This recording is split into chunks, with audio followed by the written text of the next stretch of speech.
Hello and namaste to all of you.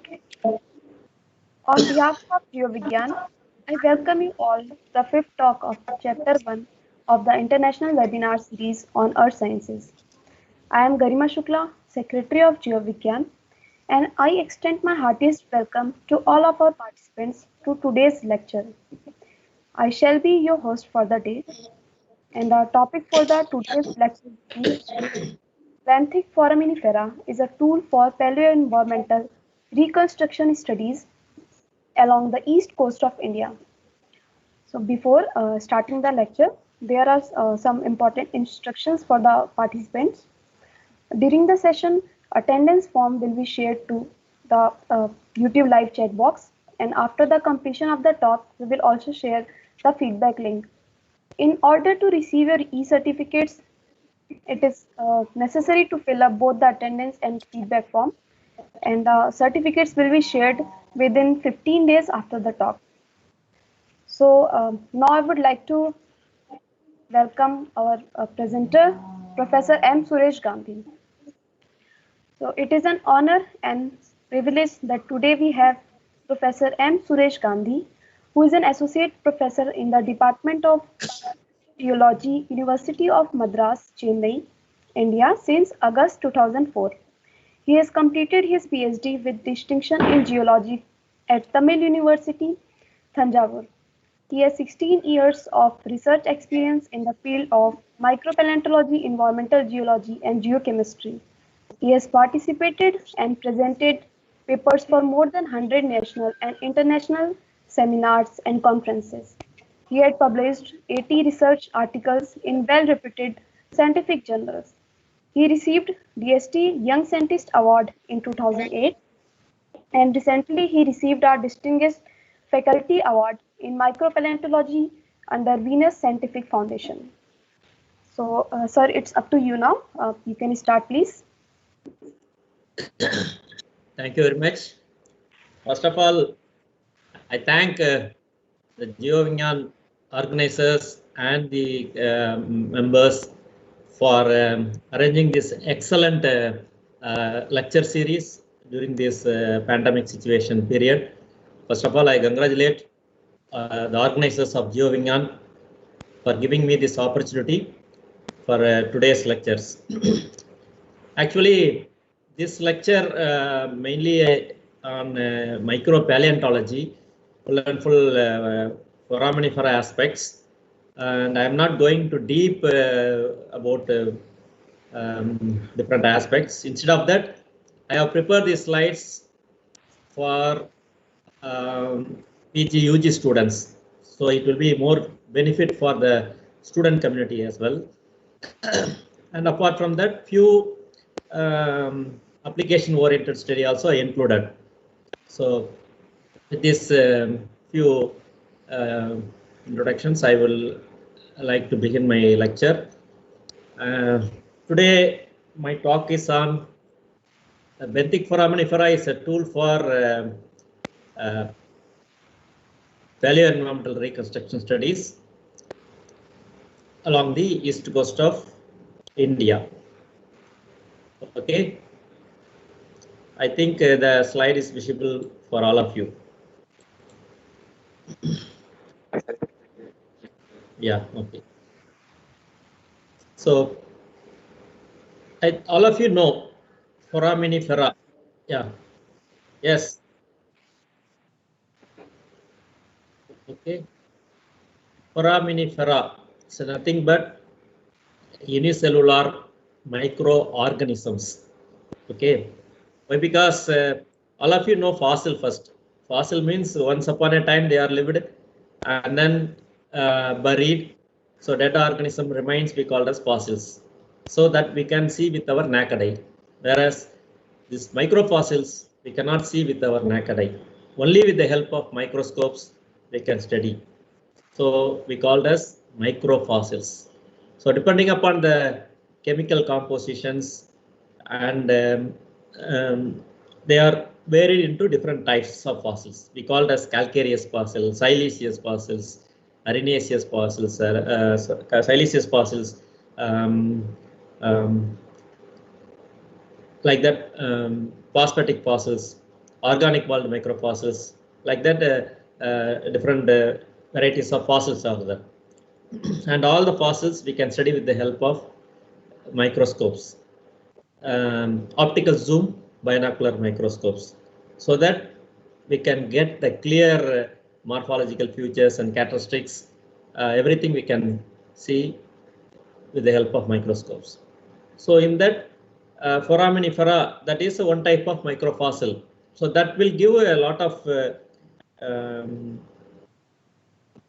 what we call application oriented for geological studies. Yeah.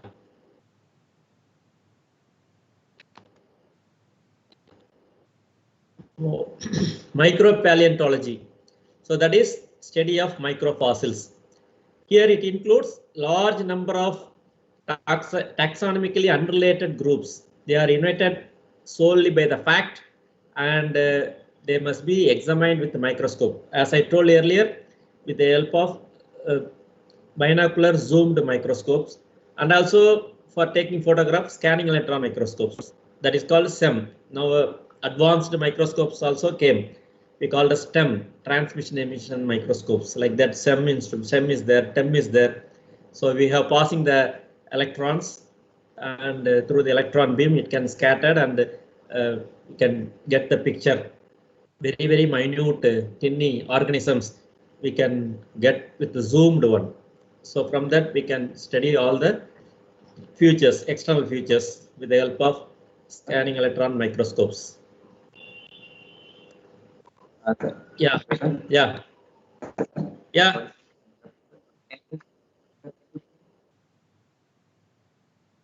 PPT.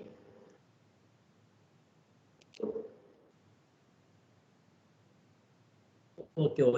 Yeah, 1 minute slide show. I will show him. Yeah, it is okay. It is coming or not? I'm sharing. Presentation mode only I am putting.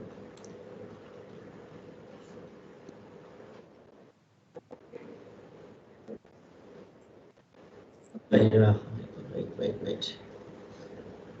From current slides.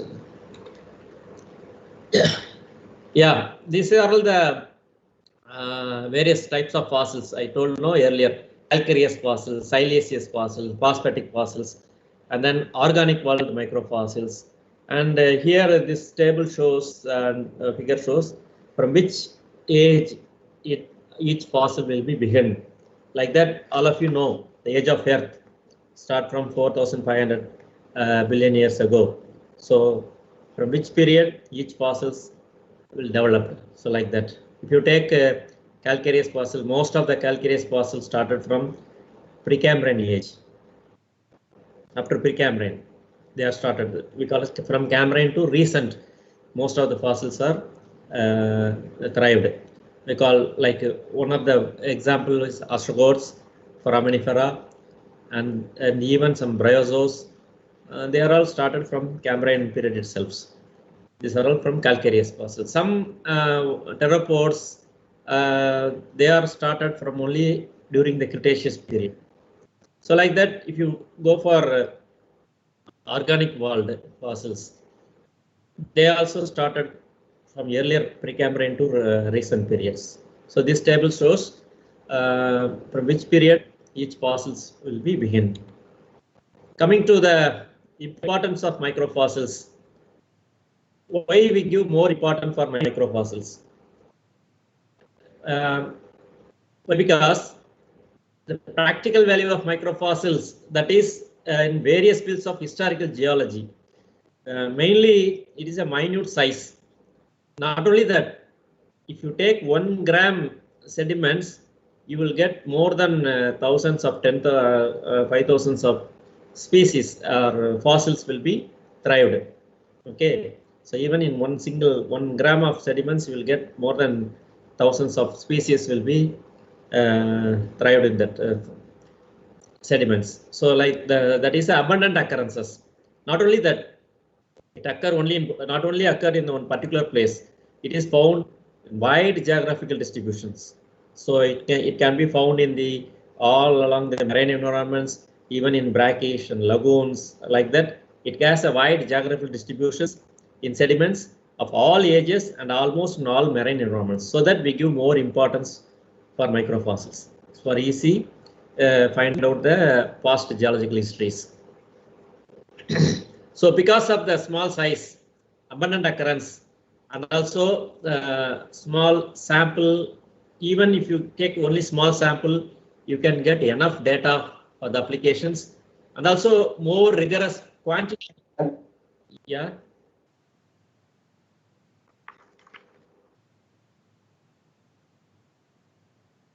Here it is moving. I don't know why it's coming.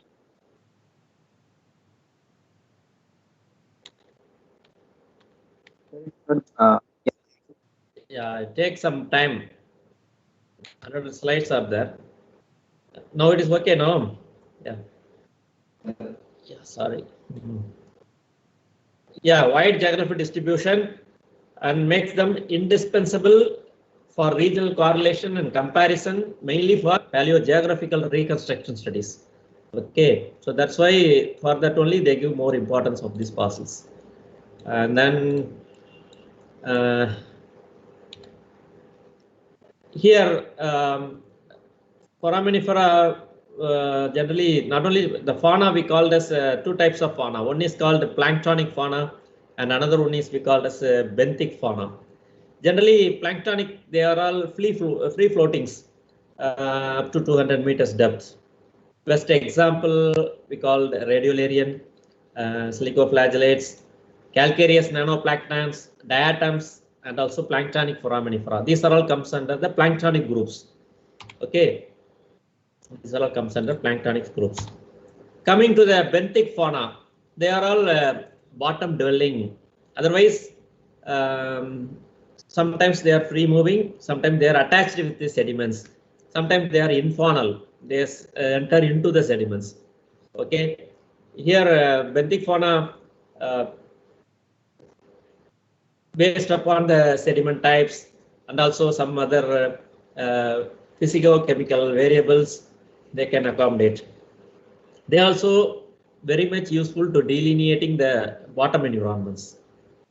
So we have a benthic fauna and as well as planktonic fauna.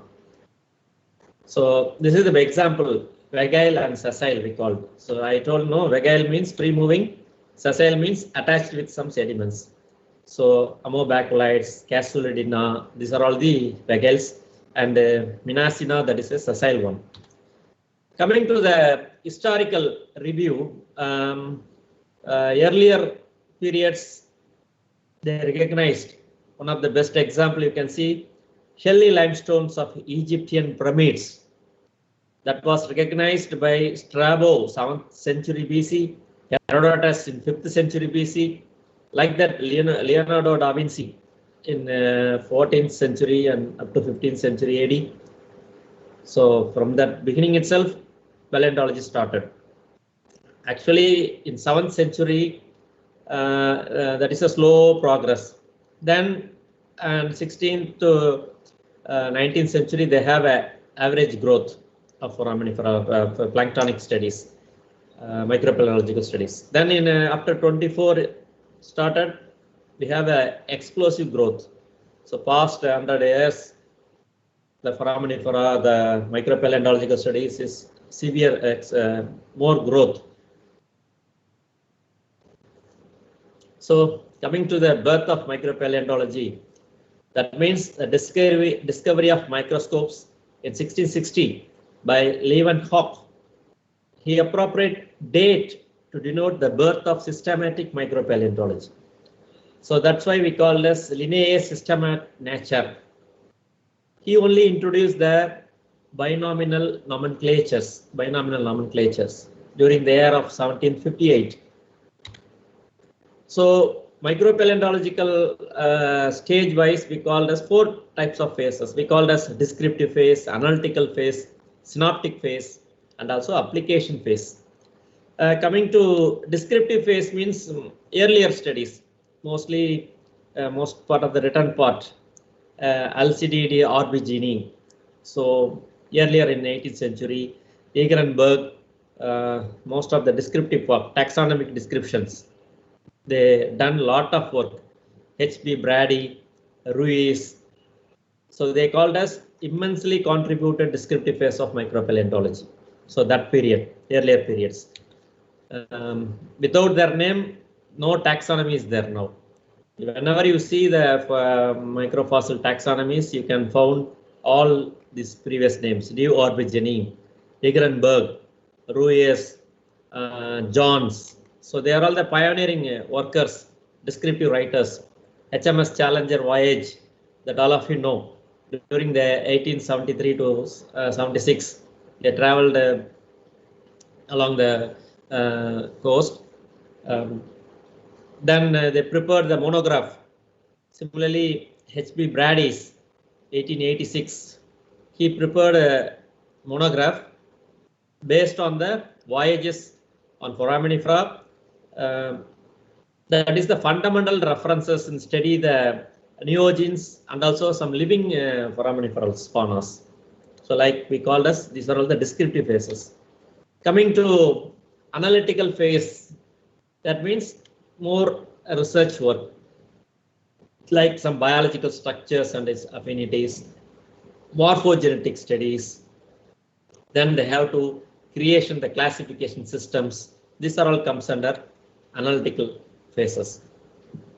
Coming to synoptic phase, that means during the World War time, we need more oil, no? For that, we have to search more organisms. So that called a JOIDES resolution. We also call JOIDES program. That is one of cruise venture, 1965. Similarly, deep sea drilling program that was in 1968 to 75. So they drilled 400 sites all over the world oceans, like some Glomar challenges, up to 1 kilometer to 4 kilometer water depths they have drilled. So like that, they drilled 76,000 meters and recovered 41,000 meters. Like that, different types of cores, deep sea core, undisturbed core they collected. They studied a lot of foraminifera and find out various applications. We call the synoptic phases. So this type of sediment cores covering from mid-Jurassic to present. That means last 150 million years.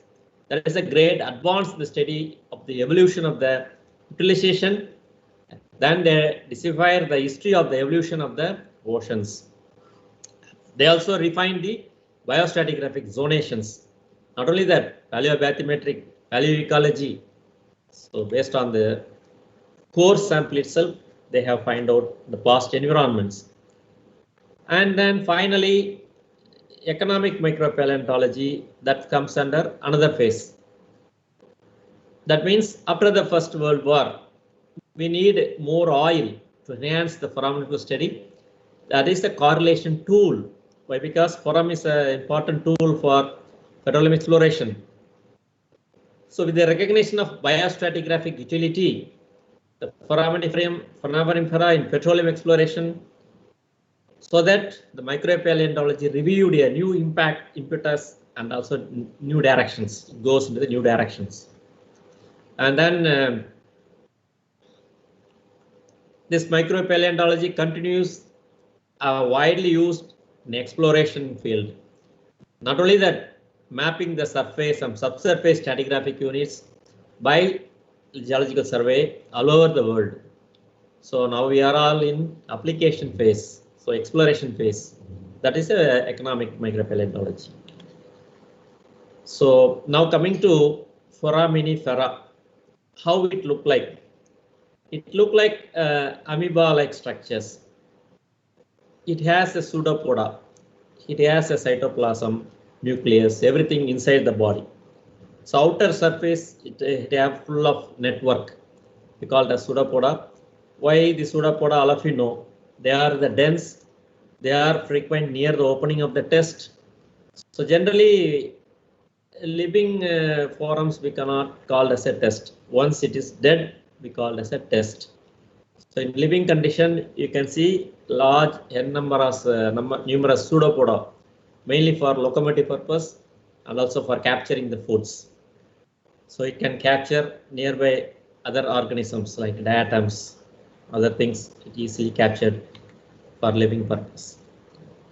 Okay, some introduction, and again foraminifera, how it is a single-celled protist, single-celled organisms like amoeba I told. It has a long geological records. That means from Cambrian, it extends back up to Cambrian. Size-wise, look like a sand-size microfossils. It is a very sugary grains like that. 63 microns to 1000 microns. Otherwise 0.063 to 1 mm. And shell after dead, no, it is called as a shell. Otherwise simply we call it as test. Fully composed of calcium carbonate and also some sandy particles preserved on that. We call it as agglutinated particles, agglutinated. And few of them are found as naked forms that live in the freshwater and also in brackish environments. And diverse number of species, modern and ancients, and typical of tropical to reef environments. Okay. Not only that, they are in marine and also marginal marine environments. Not only they are ranging from tropics to the polar seas, from the surface ocean to the deep sea floor, and also to the salt marsh, and also to the estuarine. So it can be spread all over the environments.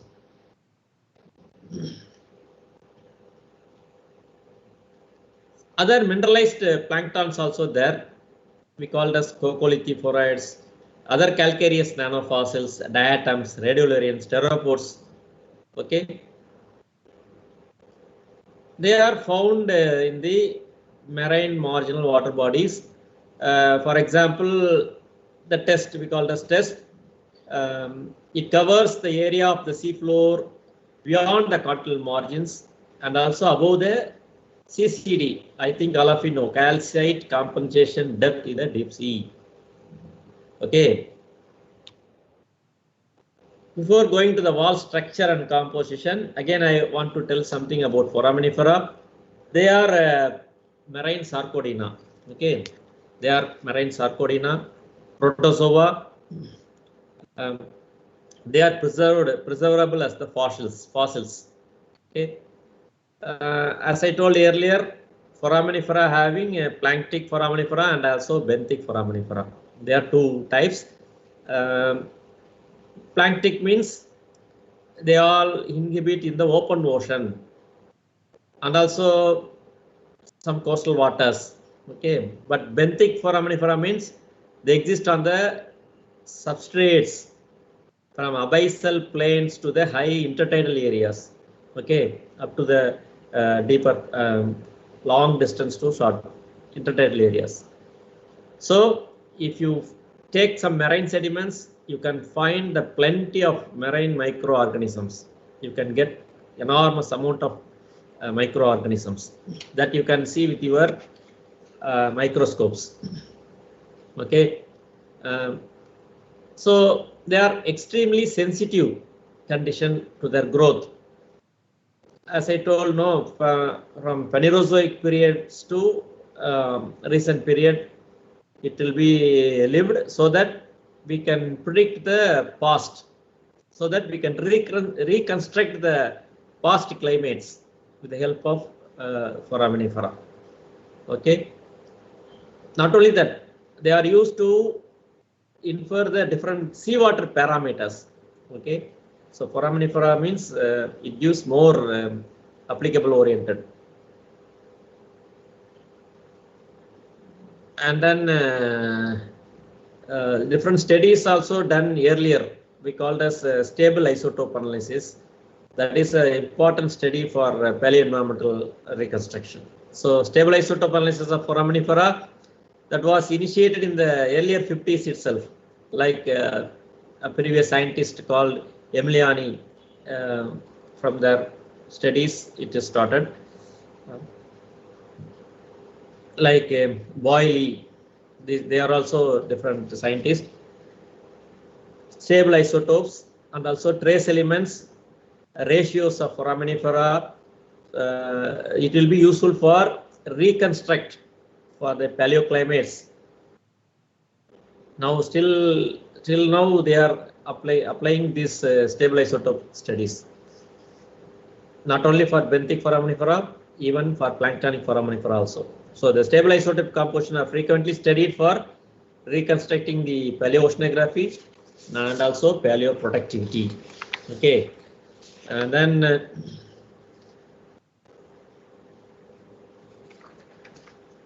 coming to wall structure, it has a different structure. Foraminifera, if you take chitinous walls, agglutinated walls, calcareous walls, hyaline walls, porcelaneous walls, like that. Some, if you collect the species, you can see some species shows shiny, smooth arrangements. We call as porcelaneous. Suppose it is a perforate, some holes are there, transparent, some laminae, organic layers, we call as glacier hyaline. So like that, agglutinated, nothing but some grains, sediment grains will be attached with the test, cementing together as exogenous grains, some sand grains, some fine grain calcite, spongy spicules. So we call this agglutinated test. So different wall structures here given for different species, like foraminifera. Again, they are classified into different suborders, like Rotallina types are there, Fissulina types are there, Miliolina types are there, Textulorina types are there, Algoromina types. Based upon the wall structure itself, it can be classified different types. And this slide also you can see different how agglutinated species look like. So you can see the figure 1. This is a foraminifera shells. The name is called Rheophax simplex, or some species not exactly known. So that they put as SP, Rheophax. You can see full of sediment particles are preserved. So built up sediment particles. So precipitated calcium carbonate, sometimes made up of tectine. So that first one is called agglutinated. Okay. So calcareous test, foraminifera we generally call as calcareous test. They are divided into two main types. One is called porcelaneous and another one is called hyaline. Okay. And another form is called agglutinated forms. Okay. So that I show first figure is the agglutinated. In porcelaneous, how it look like? Mainly Miliolina suborders are dominant. That means they are milky white color, transparent. If you see in the microscope, it look like a opaque. No pores are there. Like the last figure, no, figure 8, you can see quincloculina, triloculina. These are all no porous. You cannot see any pores in the shells or test. They are shiny, so we call as porcelaneous. In case of hyaline, Rotallina, mostly the rounded species, no, you can see the rounded variety. They are transparent, sometimes glassy, shiny. Always it contains some pores. You can notice in rounded species, no, like figure number 2, figure 5, 6, 7, okay, 6. They are all hyaline. So they always contain pores. So remaining first one is already told, agglutinated, some quartz, rutile, sometimes volcanic ash, spongificules, they are preserved on that. So this is the foraminifera wall structure. Again, three types of walls I told: agglutinated, hyaline, and also porcelaneous. They itself tell about the characteristics of particular environments in the modern seas and the ocean. For example, if we have some foraminiferal assemblages with higher proportions of the agglutinated alone, agglutinated taxa is more, that indicates that is a intertidal marshy environments. So if you go to the intertidal marshy environments like in mangrove area, you can find out more number of agglutinated taxa. So automatically it indicates this. If you get some agglutinated taxa, then the environment comes under the intertidal marshy environments. So like that, if this assemblage is dominated by porcelaneous species, porcelaneous, that means shiny, like Quintiloclina, Triloclina, Miliolina, that indicates shallow tropical environments. Okay, so coming to the chamber growth, protoplasms, chamber growth, we have protoplasms inside. This comes under the inside the test, so you don't need bother about inside of the test. Only for living species identification we have studied this inside the shells. Why? Because if you collect the sample, that time once the species living in the environment, if you take out, automatically it will be dead condition.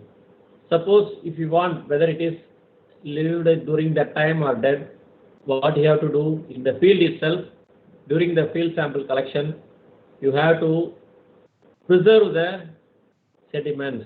So automatically the fossils also preserved. Your living organisms, the protoplasms, other soft parts also preserved. So best preservatives like formaldehyde.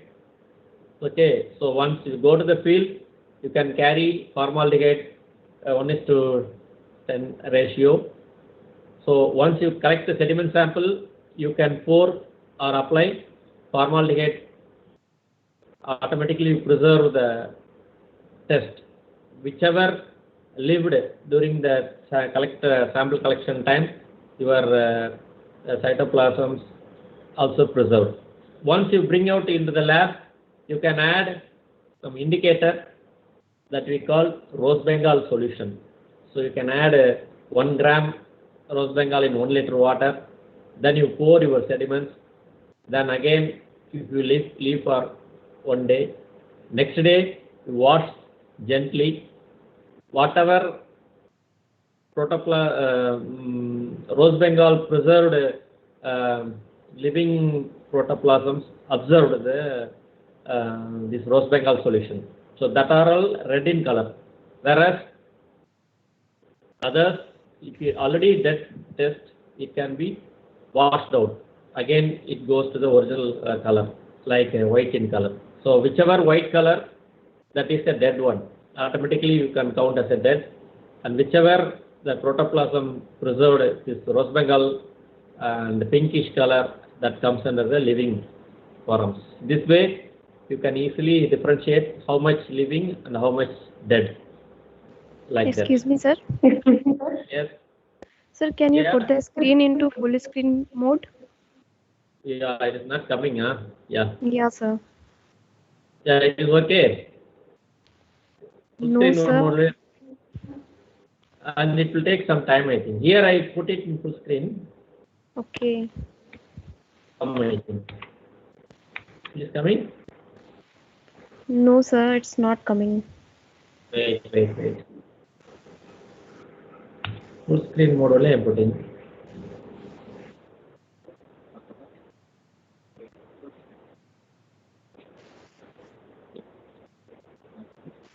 $100. It's okay. Yeah, 87 is coming. Yeah. 87 is there. It's okay.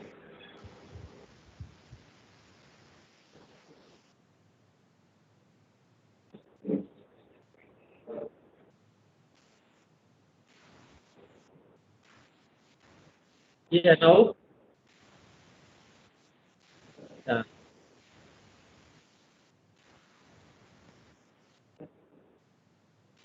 Yeah.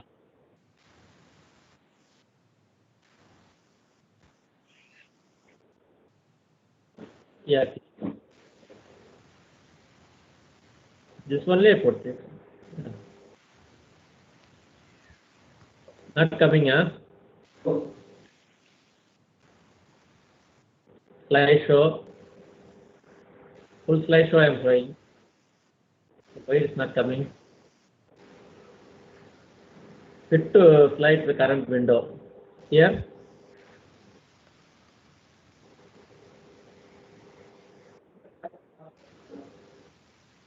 Which one? 86, 87% showing. Yeah. Yeah. Yeah.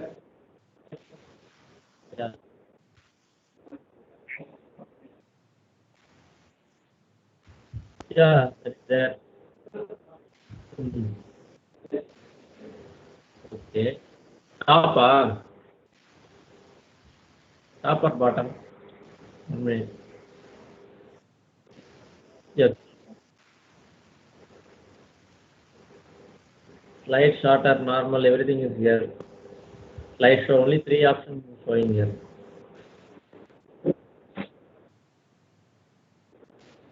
The third only I'm showing. Yeah. It will come. It takes some time. Full screen I'm showing here.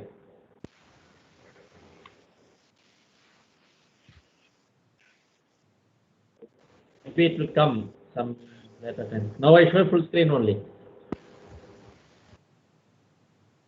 There. Now coming. Shall I continue? Okay, okay, okay. Okay, sorry for the interruption. And coming to the wall structure, um, if you, I told how collect sediments and how we can find out living and dead. And if you see the specimen, most of the specimen you have see some small openings are there. So that opening we call as aperture. So that based on the aperture also we can classify the forams. One is called based on the wall structure I told earlier, like that. From the aperture itself, we can tell about what type of space is this one. So these are all the different types of aperture. You can see terminal radiate aperture, slit SLIT. You can see the third figure, slit-like aperture. Sometimes umbilical aperture, loop-shaped, intromarginals. Intromarginals multiples are there. Pilaline lip, some lip is there. Now 10th figure, you can see this. That is called pilaline lip, the 10th one. Sometimes a tooth like single tooth is there. We call it simple tooth. Sometimes two tooths are bifurcation. We call this a biffed tooth, and also umbilical teeth. So these are all different apertures. And then you can see here shell chamber arrangements. Sometimes some species having only one chamber. We call this single chambered, like in Legina. You can see only a cup-shaped species. We call this a uniserial. Sometimes in textile area you can see chambers are multiple. So we call this biserial and also triserials.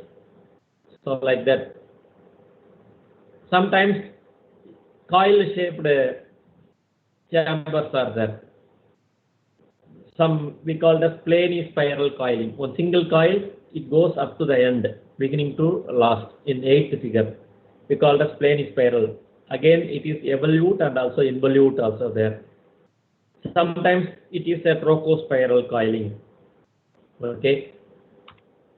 So, chamber arrangements.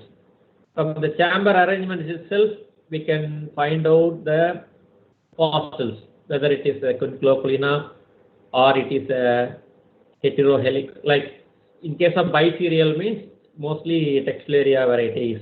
So like that we can tell about. Suppose a streptospiral if you get subsospiral chambers, then easily you can tell about Planktonic.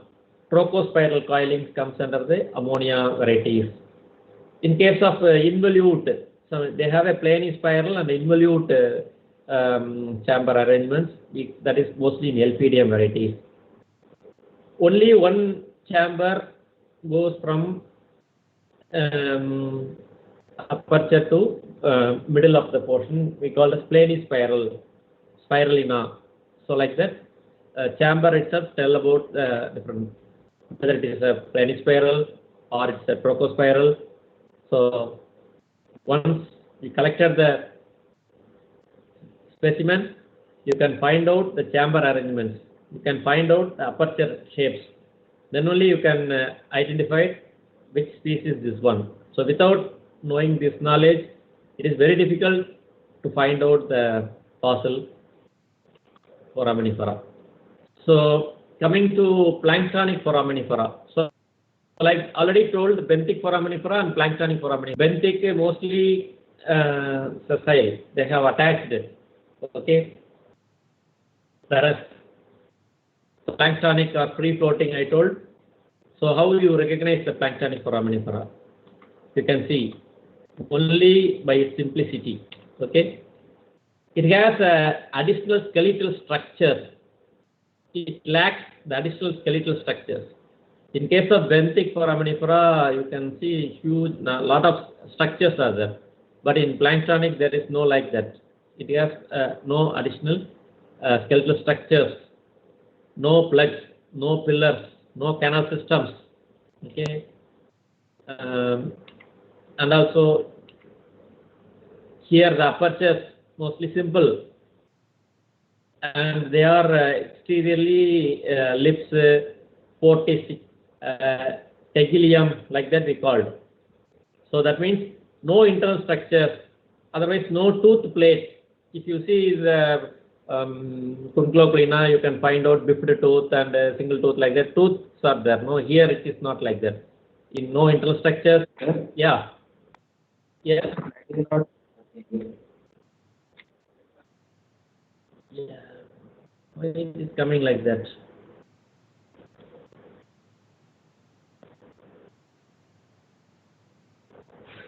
Here now. One or few slides, it's come like that, I think. Yeah, okay. Now coming to planktonic foraminifera, they are permanently float or drift in the water column. Okay, they are abundant in inner and also outer neritic sediments. Yeah. Coming to the wall structures, if you see in the scanning electron microscope, beautiful the spines are all very much beautiful. If you see the Globigerina bulloides, or three bubbles, like three bubbles, three globes, otherwise, you can see the external wall structure full of spines. Some spines are there. Sometimes smooth also there, fluolinella, muricates, like that. So I think this slide is not visible for you. Morphology of the planktonic foraminifera, how it will look like. Here also it has a involute, spiral coil natures are there. Aperture also, umbilical apertures, different apertures also there in planktonic foraminifera. So this planktic benthic foraminifera, that will easily tell about the environmental conditions. If you see freshwater species is also there. One of the best example, Alligromia, Alligrominoids. Alligromia is a freshwater forms. Mostly in the shelf environments, you can see a lot of Helphidiums, ammonia, textularia, that is comes under the brackish, lagoon and estuaries environments. In case of lagoon, you can find out Cipicides, Quincloclina, like that. Up to hypersaline lagoons also, you can Miliolina species are more dominant, Miliolina species, like that. And if you go deep abyssal plains, bathyl abyssals, you can find out the planktic species are more dominant in the 100-meter depths. And below that 100, you can get a Globorotalia. And top of that, you can get a Globigerinoids. Globorotalia and globigenoids, you can see the keeled planktonics difference. Globigenoids, you can see some small spines. These are all seen here. Again, one of the best example here, you can see the planktic abundance. One of the example in Gulf streams. Depending upon the temperature, it can be varied. In case of Gulf stream waters, you can find more number of Globigerina bluidus. Okay. Whereas in the warm central Atlantic area, you can get more number of Globigenoids ruber. So two different same planktonic species, different varieties. One is Globigerina bluidus, one is Globigerina rubeus. Based upon the temperature condition, it can be varied. Similarly, if the temperature is less than 80 degrees centigrade, Neocorina pachyderma, this is also one planktonic species. They have a left-hand coiling. The coiling nature shows left hand. Again, in case of 8 degrees centigrade increasing, it comes into the right-handed coiling. So based upon the temperature itself, it can adjust the coiling natures. Okay. And Planktonic foraminifera, if you give more importance, why? Because it is used in the paleoclimatic reconstruction, especially during the Cenozoic period. Why? Because it is the indicator of the surface water mass stratifications. They live in the specific layer of the world oceans. Not only that, they are sensitive to temperature, salinity, nutrient concentration, primary productivity, lesser extent of oxygen contents. So they can easily useful for reconstructing the monsoons in the various sites. Not only that, it tolerates the global range of the sea surface waters, density stratifications, everything. So Globigerina bluidus, that is most abundant in the water mass at high southern latitudes and also in high northern latitudes and low latitude upwelling regions. This you can see this. This is a scanning electron microscope picture of the Globigerina bluidus according to De Orbigine, 1826, under his name. You can see the geographical distribution. Most of them studied here, the species. So they are related to phytoplankton bloom successions. Next, you can see the Globigerina ruber.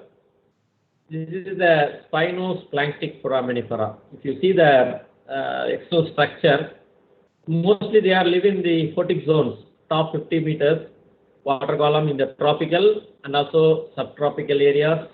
Mostly the sea surface temperature, if you take 14 to 30 degrees centigrade, and also sea surface salinity 34.5, it is a range. So under this condition, these species can survive. Hello, sir. Yeah. Sir, the slide is again not changing. So, sir, I think so it's because of the network issue. Can you please turn off your video? Wait a minute, please.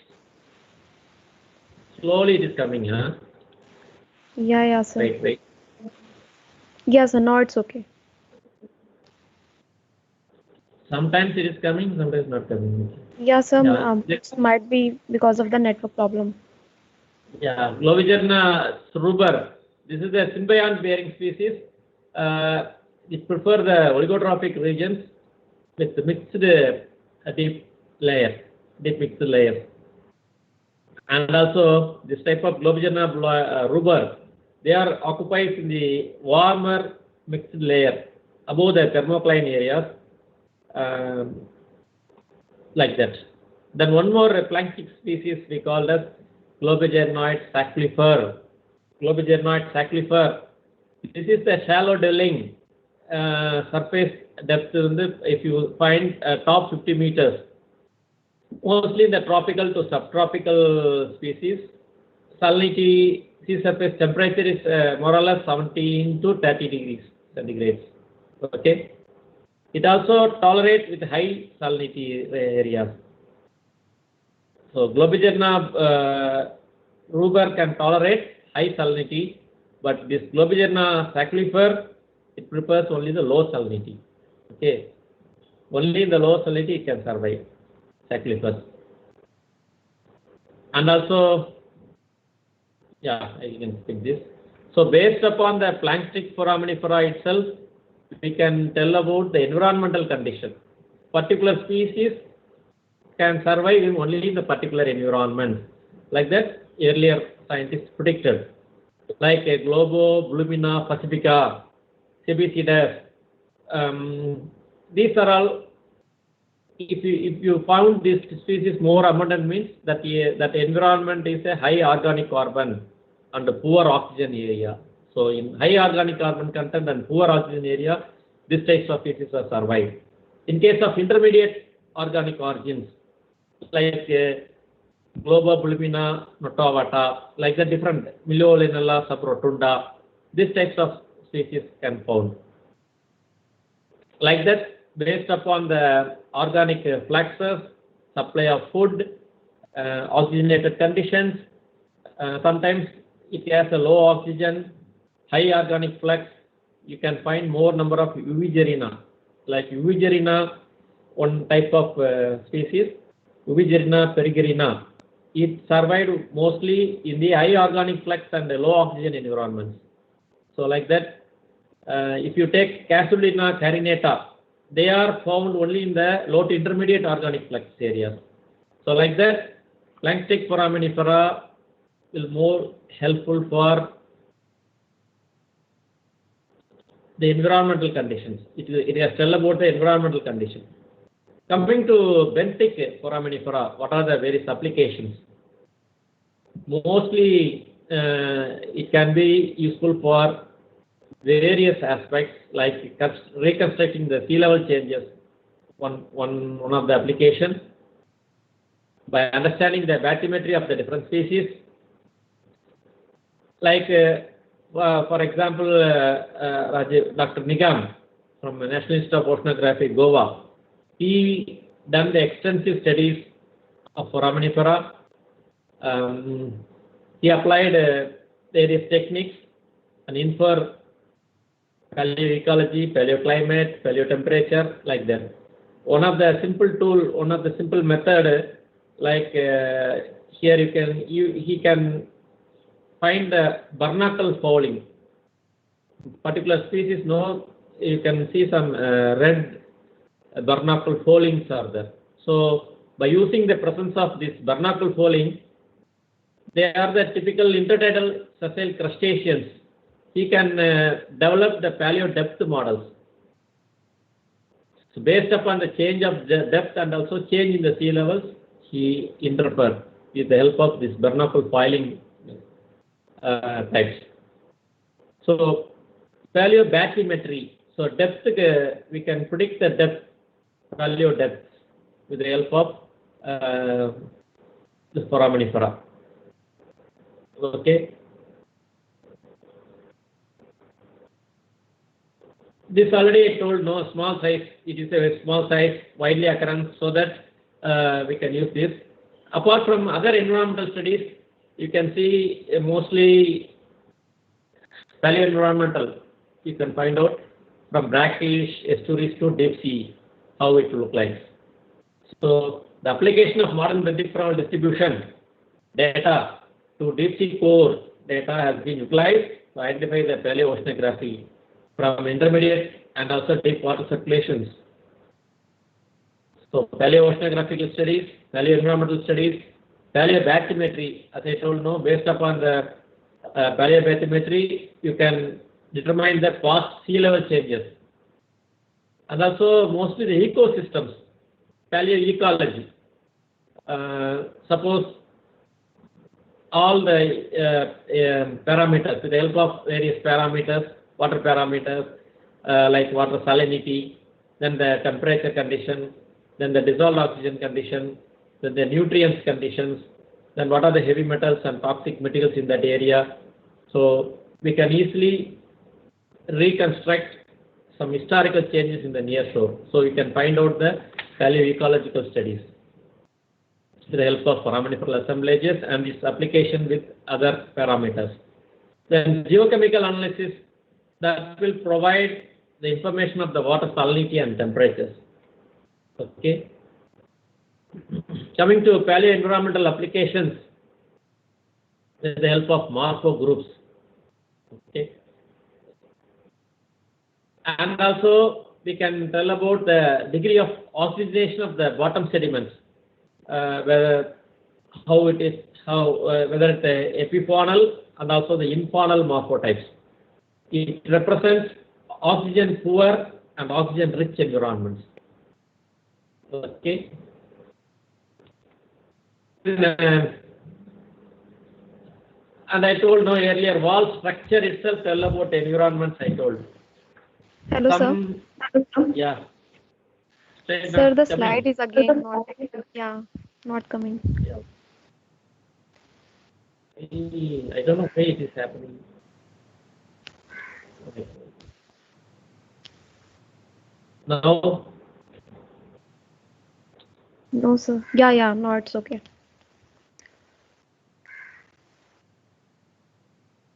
So the walls I told earlier, agglutinated, hyaline, porcelaneous, itself tell about environmental conditions. If you get more agglutinated taxa means that is intertidal environment. If you get more porcelaneous species means it tell about the tropical environments. So like that. Not only that, foraminifera very much useful for paleoclimate and also paleooceanographic studies. As I told earlier, I told no stable isotopes ratio of the oxygens. So here mostly they are using delta O18 and delta oxygen dating and also carbon dating, delta C13. Okay. So the stable isotope ratio of the oxygen and also the history of the carbon cycle, that will be examine the stable isotope ratios of the carbon and also the oxygens.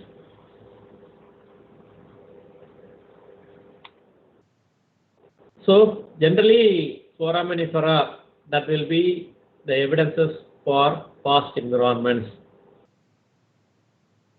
As I told, again I repeat here,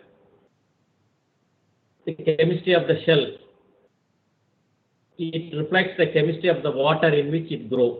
That is one of the main things. Main here ratios of the stable isotopes depend upon the water temperature, because warmer water evaporates more of the lighter isotopes. Okay, that is one of the reasons for that. So you can measure the stable isotopes, oxygen isotopes in the planktonic and also in the benthic shells, in the deep cores. From that you can delineate the past surface and bottom water temperatures. Finally, you can interpret and also you can understand the climatic condition and also the ocean currents changed in the past and maybe what happened in the future. So these are all some statistical applications of foraminifera, how much it will be distributed density wise, how much species richness are there based on the Fisher alpha index. So these are all some proxies to infer the environmental conditions of the foraminifera. So generally distribution chart, simply the benthic species you can recognize in the marine environments. Mostly the deeper, if you go deeper, the species distribution also increased. So like that diversity, you can check the diversities. So other applications, whether which environment is coming from particular species, whether it is a inner shelf environment, or even in tsunami studies, once tsunamis came, more number of water come outside. Even the species fossil also transported and deposited in the land area. So if you collect that particular species and tell about in which depth it is coming from, whether it is an inner shelf or middle shelf, outer shelf environments, like that we can predict the environment. Similarly, particular species found in only the particular environments. Here one slide you can see tertiary deeper shelf fossils. Shelf, these are all the shelf environment species. Again, this slide shows shelf to slope faunas, mostly in the shelf to slope areas. This slide shows. Sir, the slide is again not. Shelf to abyssal environments. Sir, can you please turn off your video? I think it is consuming a lot of data. That's why it's not working. Yeah, I will off my video. No. Yeah, it is okay. Yeah, now it's visible, sir. I think it is okay. I think. Yeah.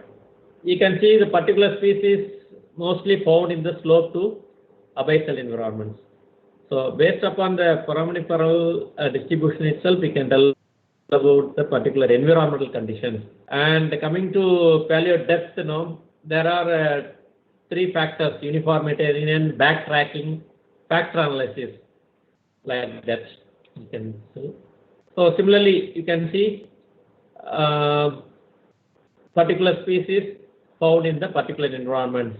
So Bolivina, Discorbis, Globigerina, outer shelf environments, deeper inner shelf environment, textile areas like that, whether it is inner shelf or it is a brackish zones. So we can find the bathymetry and also the fossil content of the sediments, whether it is a shelf or it is in other environments. And we can also tell about the paleo temperatures, past oceanic temperatures. Again, same oxygen isotope methods determine the 2 stable isotopes, O16 and O18, from the calcite test of the foraminifera. Why? Because many foraminifera incorporate both isotopes of oxygen into the carbonate in the same proportion as found in the seawater. So by converting the foraminiferal carbonate to carbon dioxide, measure the ratio of the heavy and light isotopes, we can relate the isotope ratio in the seawater for the paleo temperature by some ephemeral equations. And some other parameters, I think these all of you know, water depth. Based on the physical parameters itself, how fossil will act, we can easily tell about. These are all some indirect evidences. Suppose in water depth, organic matter will decreases with increasing the water depth. So if you go deep, you can get less organic matter like that. Similarly, indirect measurement, temperature leads to the salinity increases. And then other one, light, important for algae and also symbionts with foraminifera. And also water currents that also inhibit the benthic foraminifera build their habits in the seawater. Salinity, why? Because these are all the various parameters for delineating the paleo environments, paleoecological studies. Foraminifera can live in all aquatic environments, I told. Freshwater, one of the best example, Alligromeriae, and brackish water, mostly in the lagoon and marsh, you can find ammonia, bilioliths, and in the normal seawater, 35 to 45%. Mostly it is suitable for other species. Then high saline, we call it hypersaline. Here it is a destructive of any kind of living organism. So more the salinity is high means you cannot see the species. So high diversity inhabitants of benthic foraminifera occur under the normal seawater. Lower salinity of the environment, like that. Alkalinity is also one of the parameters. Why? Because normal seawater pH is only 8.1. So it favors for calcium carbonate precipitation. Why? Because it has available both calcium and carbonates. If alkalinity decreases with increasing the water depth, automatically acidity increases, then it leads to carbonate solutions. Yes?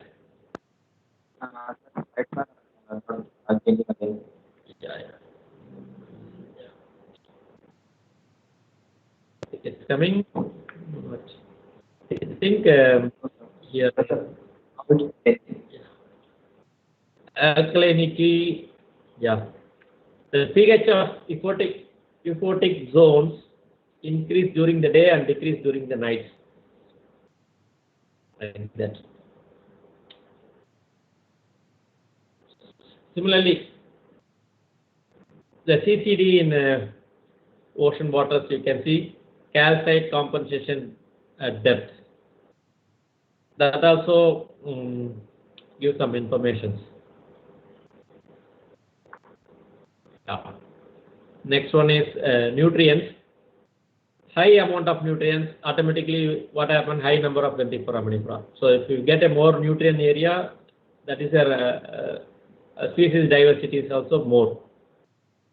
Similarly, if in case of excess of nutrients, also harmful on Benthic Foraminifera. Why? Because uptake of dissolved oxygen is remineralization process happen. That is also one thing. Then coming to dissolved oxygen, again it is depends upon the ocean circulation and also the fluxes of organic matter on the seawater. High oxygen indicates good circulation. That means no excess of organic matter. Automatically there you can see the high faunal density and diversity. In case of low oxygen, that indicates stagnant water. So more fluxes of organic matter in the seawater. Automatically it leads to the anoxic conditions. So faunal density and diversity will be low. So for dissolved oxygen, you can get oxic environments, you will get diversity will be more. In anoxic condition, you will get less diversity. So amount of dissolved oxygen is inversely related with the amount of organic matter. Similarly, predations, that is nothing but some worms, crustaceans, gastropods, echinoderms feed on the foraminal tissues by boring holes into the foraminal test in order to extract the protoplasms. Yeah, this not need for you. Similarly, in planktonic foraminifera also different environmental conditions are there. Temperature I told no, low temperature. In case of planktonic foraminifera also the temperature indicators. Spine species and non-spino species. Spine type of species, they live in the shallow warm water. In case of non-spino species, they are mostly in the colder water. And also, if you take planktonic foraminifera, flourish becomes more abundant and eddies, turbulent zones, and also upwelling areas. Again, planktonic forms are abundant in the high nutrients areas. And the spino species prefer oligotropic water, that means low food. Non-spino species prefer eutrophic, that means rich nutrients. Yeah, these are all the distribution wise in tropical area, how it is in subtropical area, and transitional area, subpolar area, and polar area also. We can get the planktonic foraminifera. Hello, sir. Yeah. So please change the slide. Yeah. Change.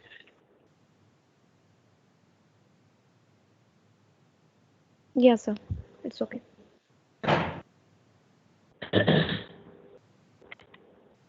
So biostratigraphy, I am going for biostratigraphy.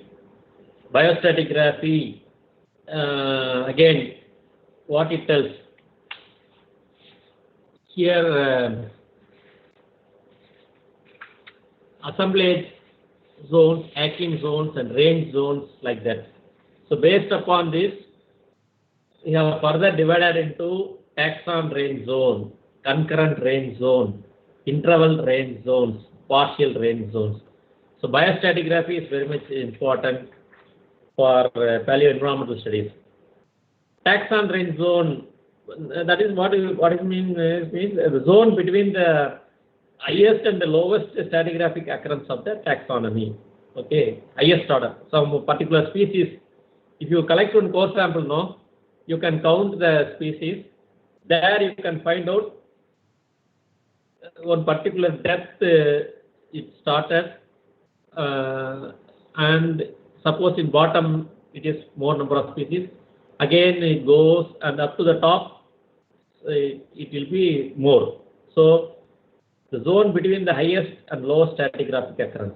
The bottom it is low and highest it is high. So that indicates the taxon range zones. Okay, zone between the highest and lowest stratigraphic occurrence. What do you mean by concurrent range zones? Here it is a overlapping range, overlapping of the taxa. Suppose in the lowest boundary, by appearance of one taxon, and then the highest boundary disappears of the other taxon. So that is called concurrent range zones. Then interval range zones, that means we call it stratigraphic sections.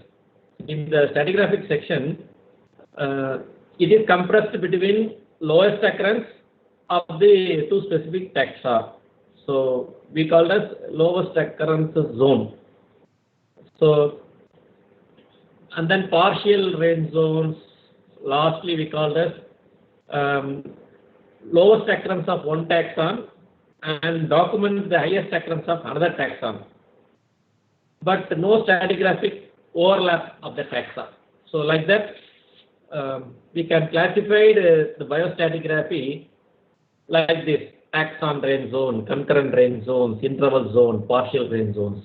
So once anyone study the biostratigraphy, you must thorough about this range zones.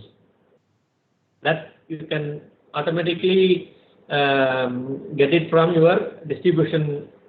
You are picking and identification distribution itself. You can Hello, tell sir. about. Yeah. Yes. Sir, the slide is again not changing. I'm not changing. Yeah. Only I'm changing. Sir, It the is coming. biostratigraphic slide is not visible.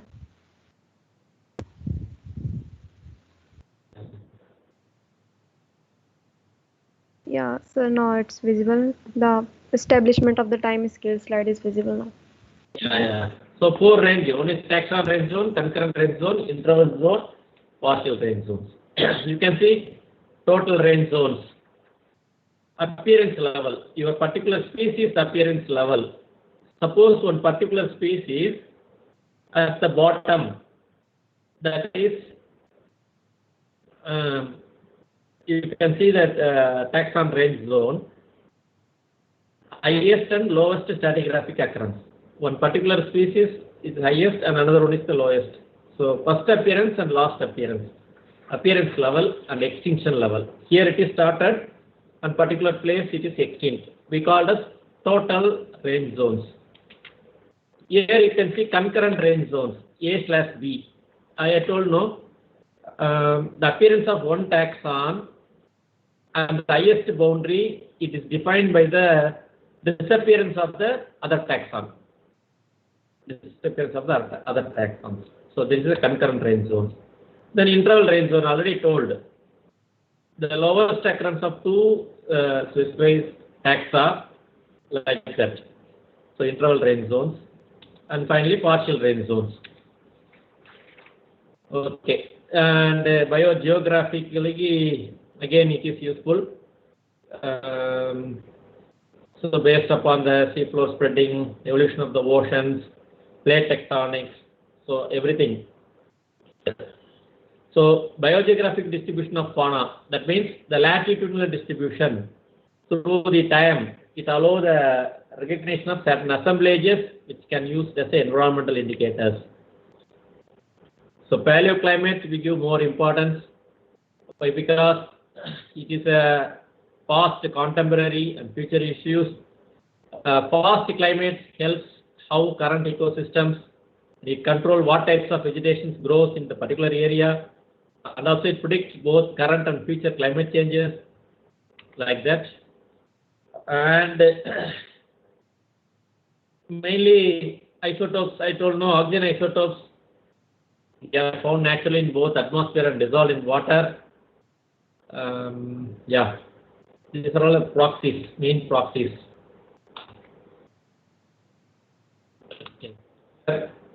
Same thing it is there, no problem. Yeah, bathymetry, I told earlier, no? Upper middle bathyal biophysis, what type of species are there? Middle, lower bathyal biophysis, these are all more dominant. Lower bathyal biophysis. So like that, we can tell about your paleobathymetry. Paleo temperature, again, same, oxygen O16 and O18. From the calcareous foraminifera, they can incorporate both isotopes of oxygen in the carbonate and also the same proportion as found in the seawater. Yeah, whether it is a warm water fauna, whether it is a shallow water fauna, whether it is a Mediterranean fauna, whether it is a East Indian Pacific Ocean fauna, so like that. Overall biogeographical indicators, fossil is a very good indicator. As I told, no, NIGAM predicted paleoclimates, the sea level changes with the help of barnacle foils. No, here you can see this one particular shelf. No, there the center portion. You can predict it. Then you use the model during the monsoon condition. The barnacle foiling, how it is, and poor monsoon condition, what it is there.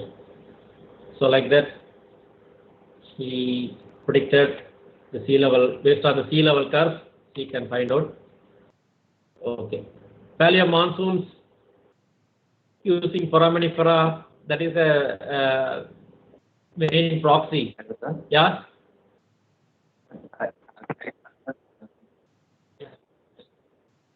Yeah.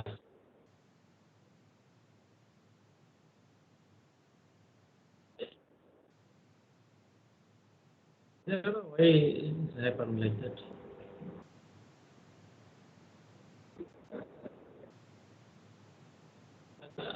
You want custom slideshow? No, from current slide only I am giving.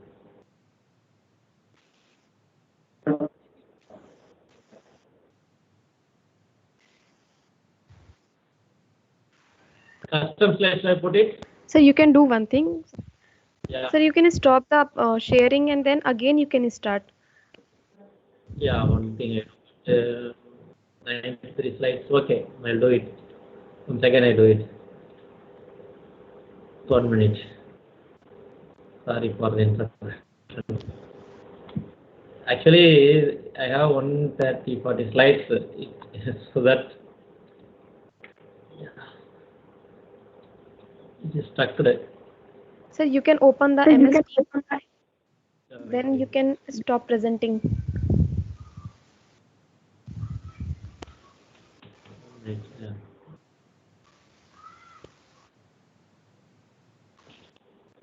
Responding.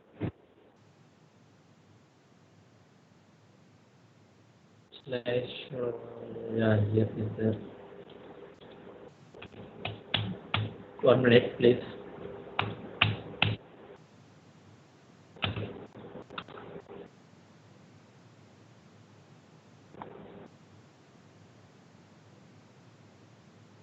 It is stuck.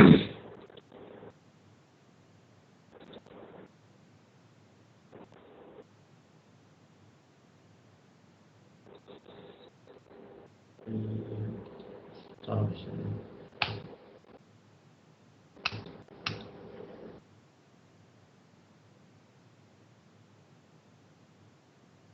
I think it is stopped now.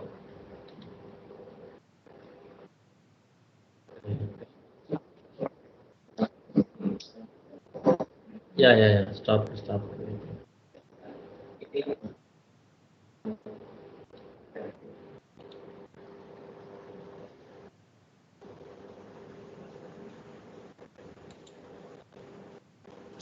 it. But it will take a long time.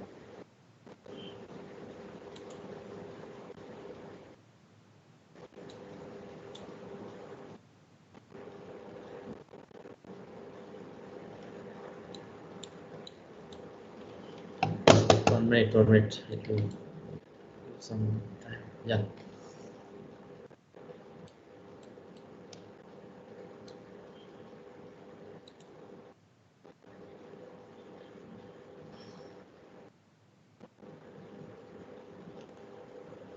Coming, huh?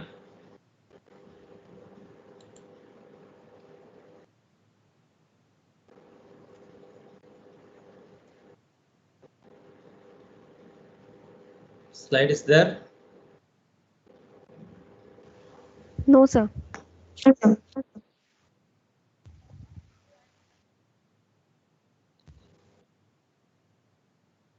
There.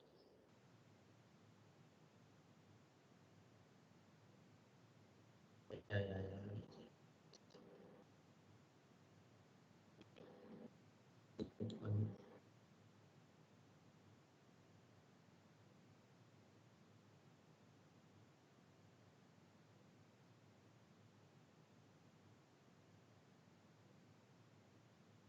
2 minutes. Wait.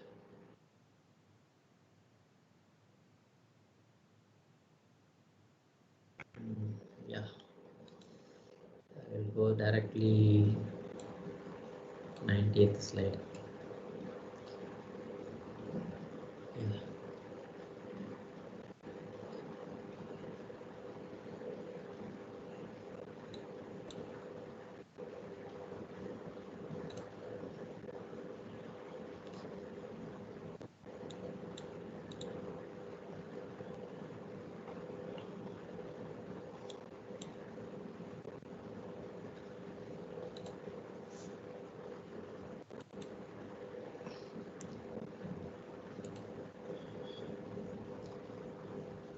It's coming.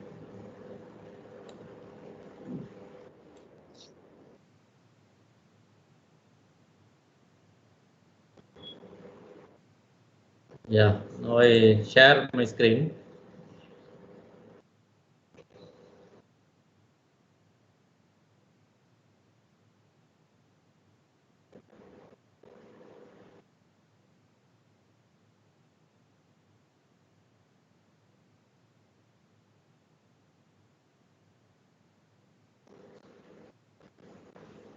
Is there coming or not?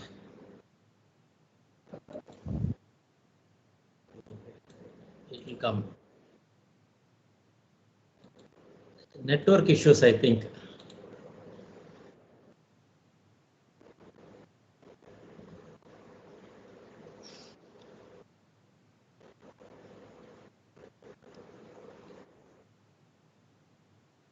I think slideshow from current slide. You can check it.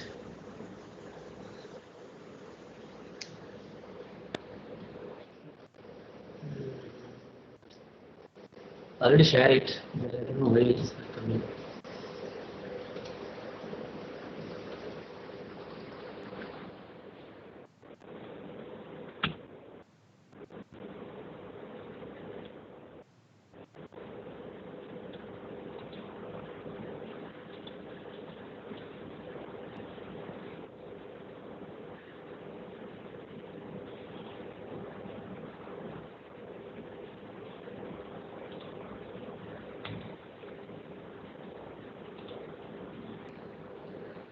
Again, I share once again. Now we can see it coming.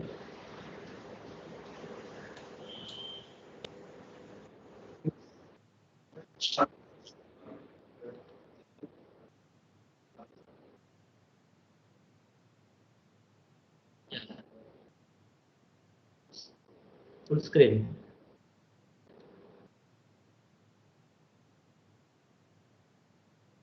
WhatsApp. Why? Yeah. Wait. Third button only button. Yeah. I did it. Okay.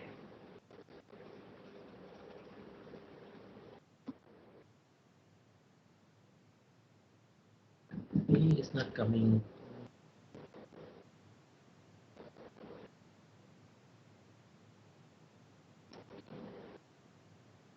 Some network issues, I think.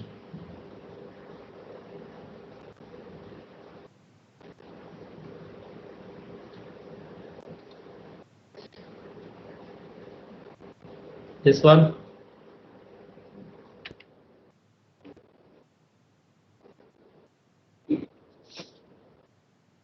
Yeah, 87 is there. Third button I am pressed. Full screen is coming.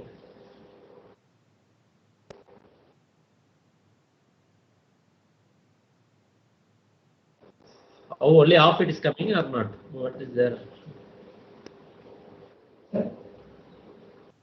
Full screen only here it shows. It shows.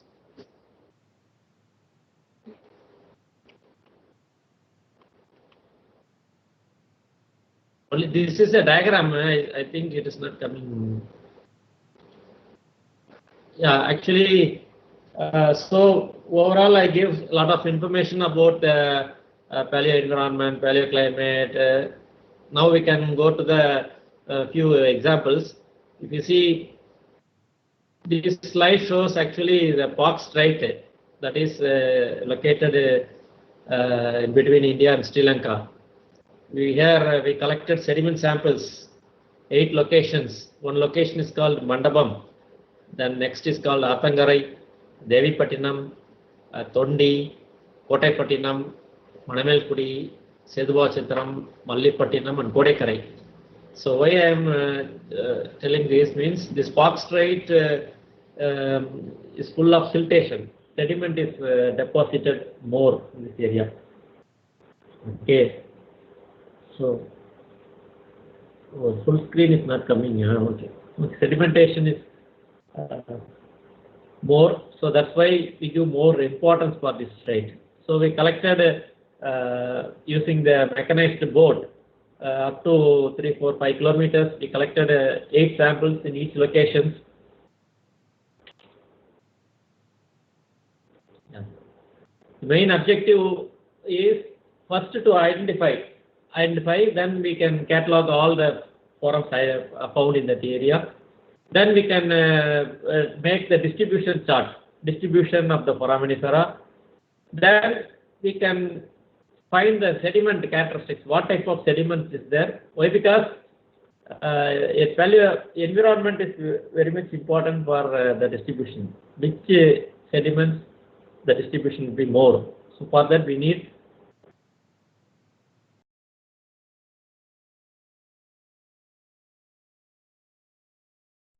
like that.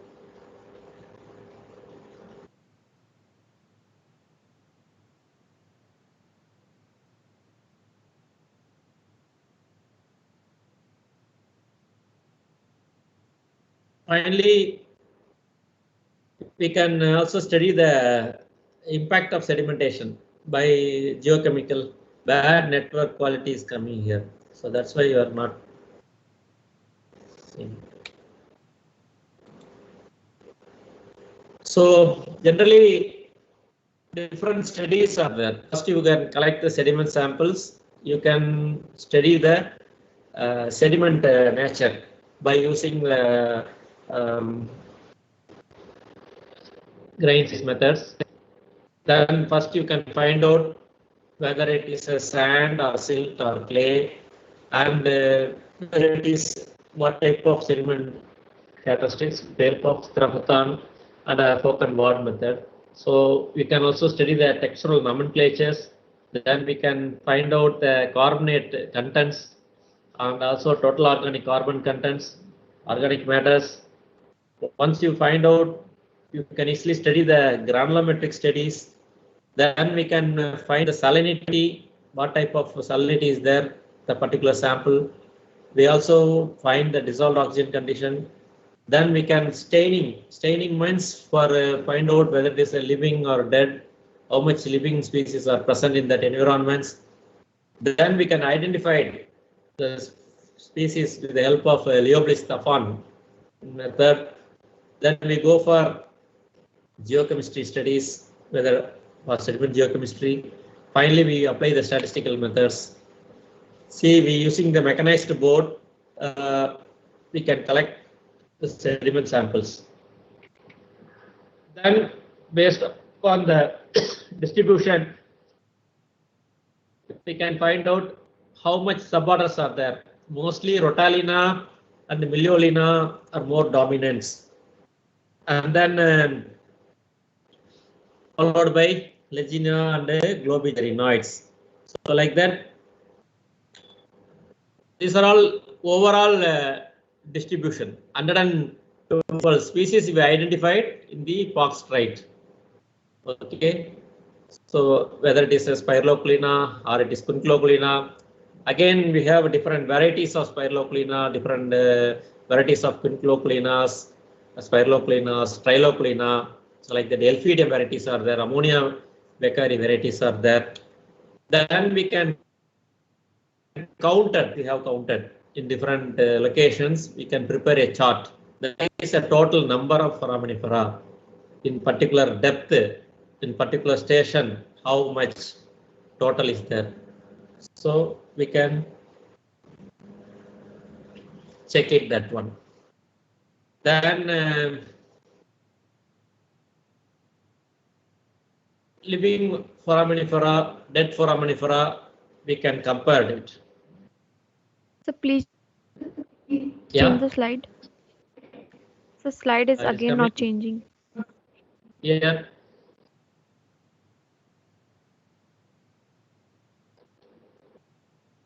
Is coming or not? Yes, sir. Now it's okay. Yeah. So finally, we inferred in 8 locations, 8 different microenvironments. For example, Mandapam area full of sand substrate with the protected environments. Whereas in Athangarai, we have a influx of freshwater environments. Devipatnam, only the monsoonal current activities hit the location on a particular monsoon period. So that is a meeting point of monsoon currents. In Tondi, we have a less siltation, and Kottaypatnam, we have a shadow zones of the spit, and Manalmekudi area, we have a active siltation like that. Kodiyakarai, we have a protected environments. 1 minute, please. Hello. 1 minute, 1 minute. Hello, 1 minute.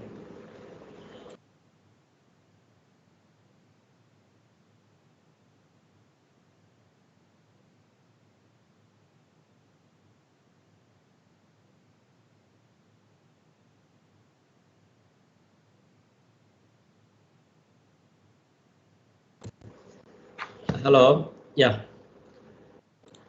Different environments we can find in the particular locations. So based upon this ecological parameters and distributions, we can find the environmental condition. Apart from that, we can find siltation will be more based upon the living dead foraminifera and organic matter content. In case of living dead foraminifera, ratio will be more, and organic matter content also more than the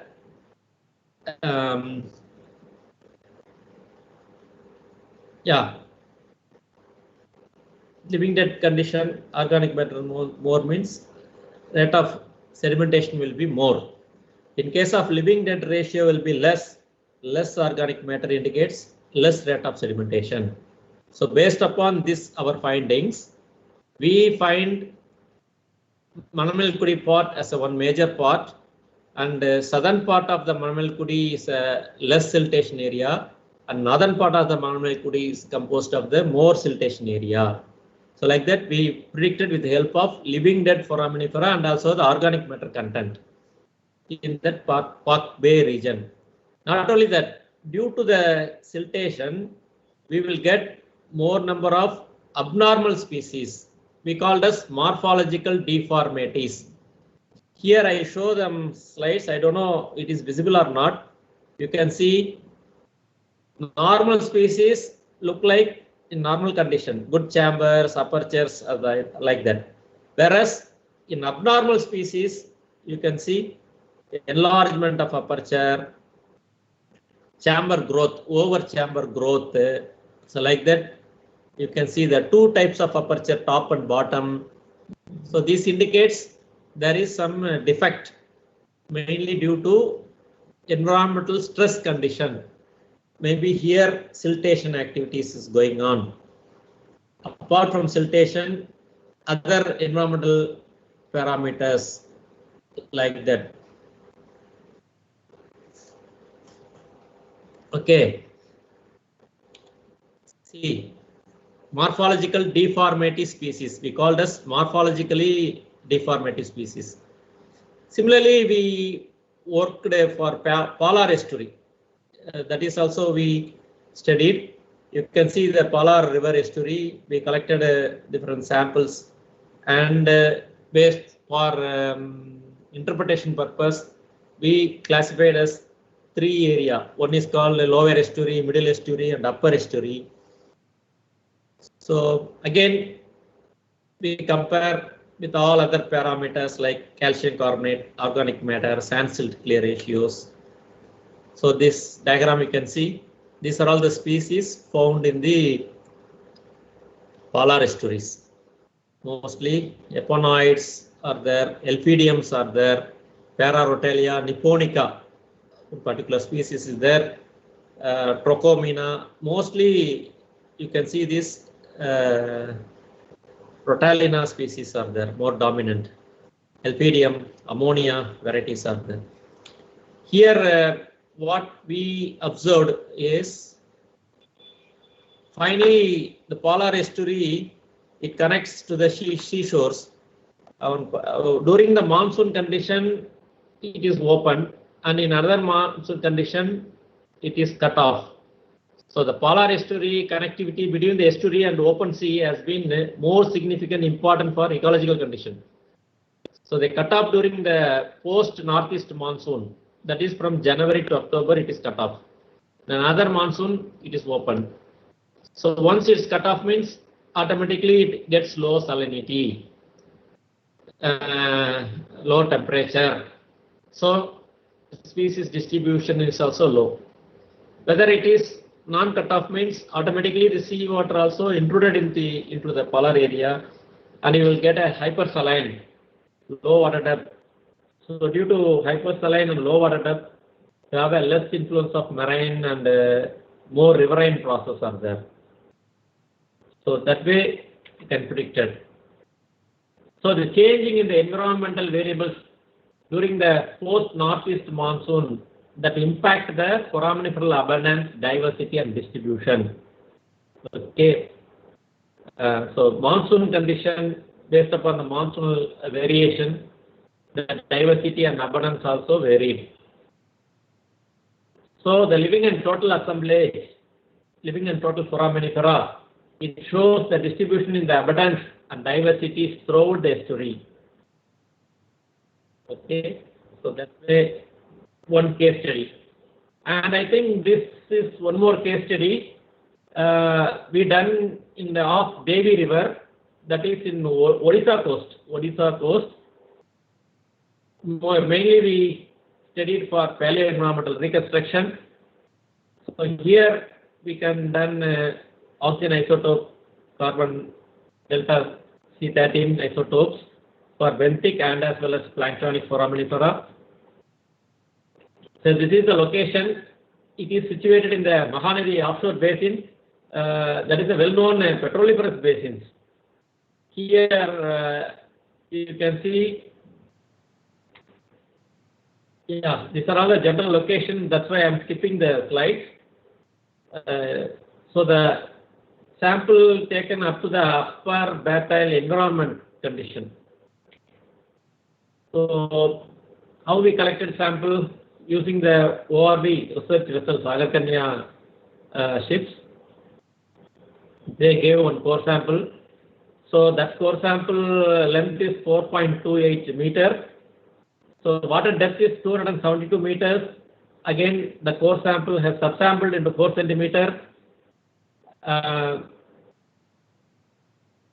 Then we have worked for TOC analysis, carbon dating analysis, PRL. TOC analysis was carried out at ONGC.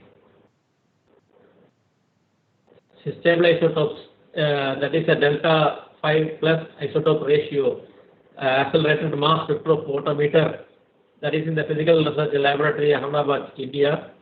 So just 15 to 20 planktonic foraminifera we can collect it. especially globigerinoid rubber. Then for benthic, Eugerina peregrina, hand-picked particular species for analysis purpose. And we studied the lithology. Here mostly entire core is full of silty condition.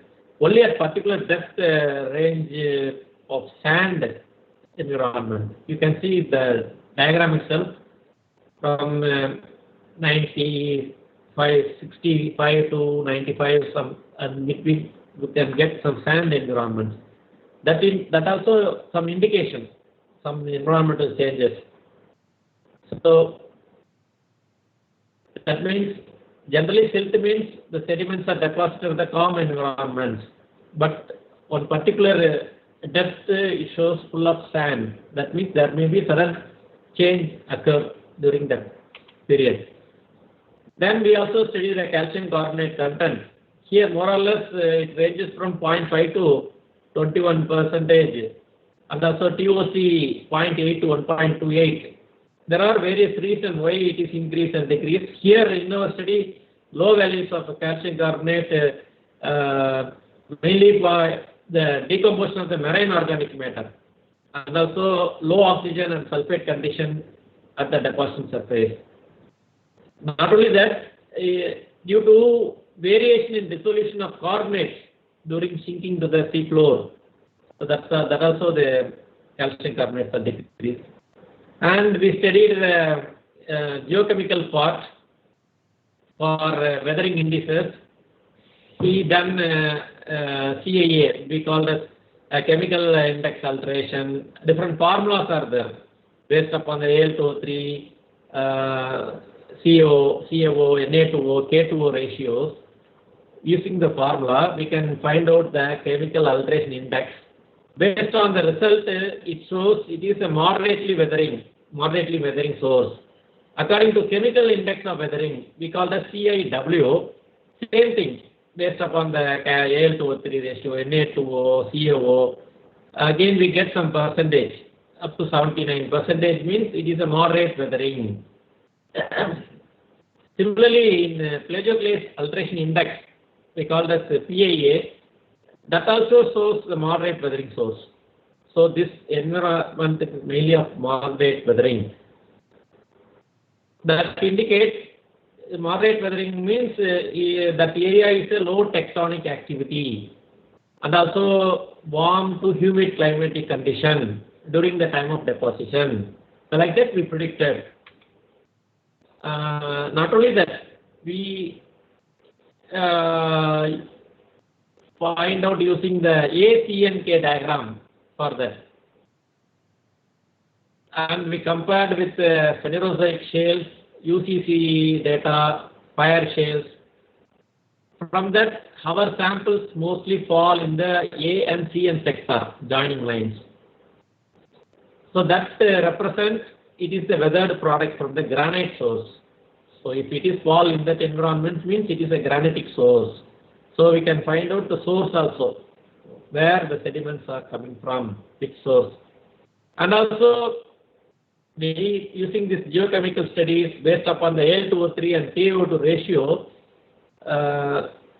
where it is derived from. The sediments are derived from which whether it is intermediate or igneous, like that. Based upon the ratio itself, we can tell about these are all derived from the intermediate igneous rocks. And also, Na and CO ratios, we can tell about these are all the oxic and dioxic conditions. So like that, geochemical is an important parameters to delineate the environment, weathering conditions and other things.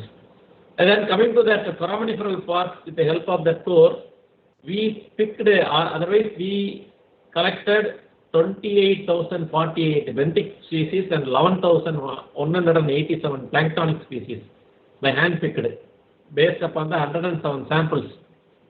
So this is the total. In that we classified 106 benthic foraminifera belonging to 66 genera.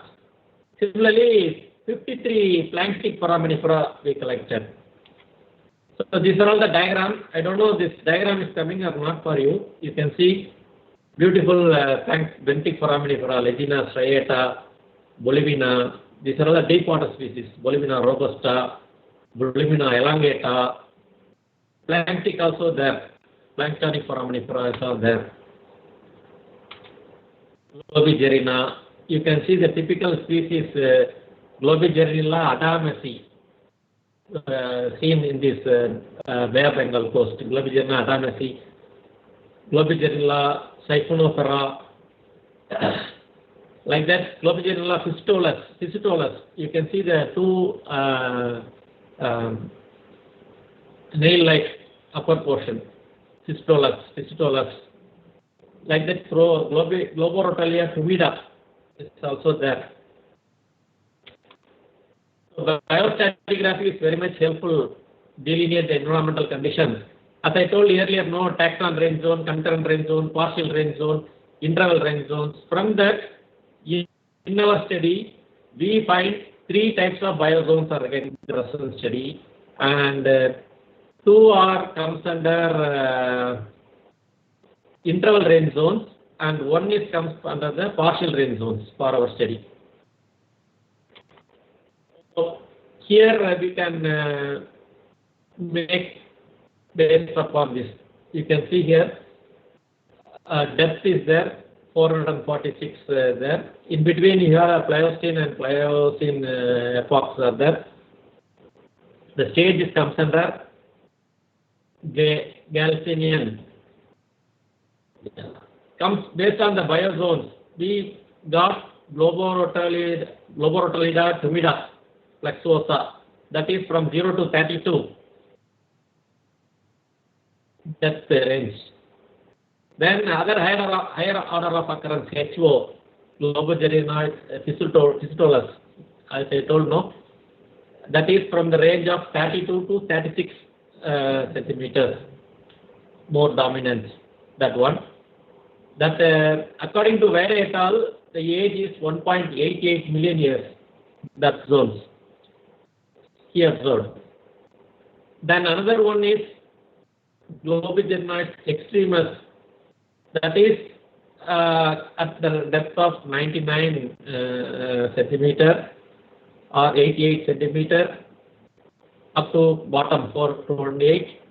It starts from the Pleistocene boundary. So that age is 1.99 million years. So the top one is 1.88 million years.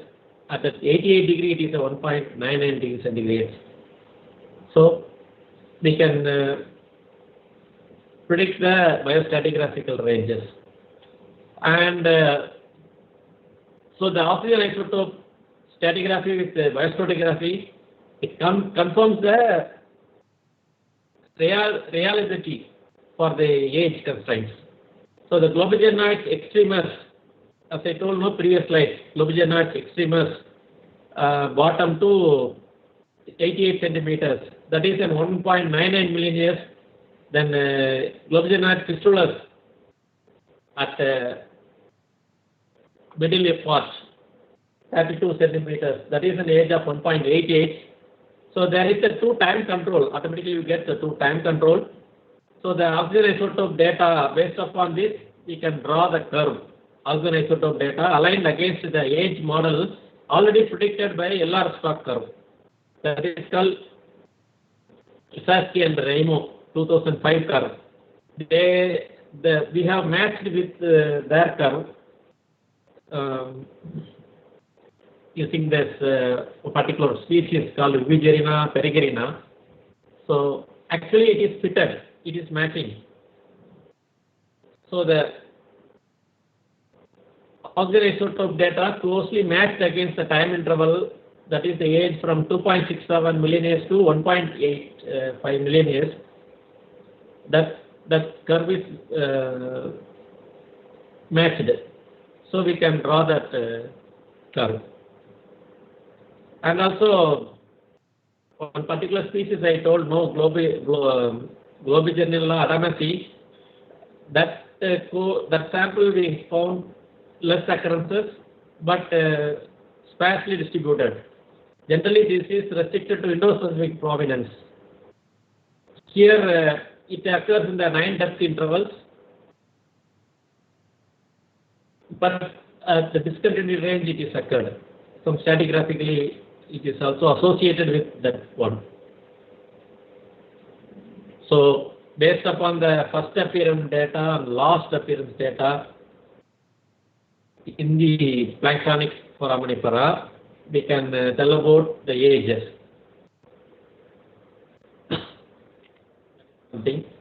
Similarly, paleobathymetry also we studied. Here, particular species, for example, Bulimina punctata, Bulimina robusta, Buliminella species. So again, Buliminella subfacilifera, Suvigerna peregrina, Calcidina levigata. So there are 6 calcareous benthic taxa recorded in this study. They are the wide bathymetric range that indicates middle neritic to bathyal environments. So based upon the species itself, we can find out the bathymetric condition. But there is a fluctuation, some later evidence of Calcidina levigata, this correspondence with the Vigerna paragenesis. So overall, already we know the bathymetry we collected at 272 meters.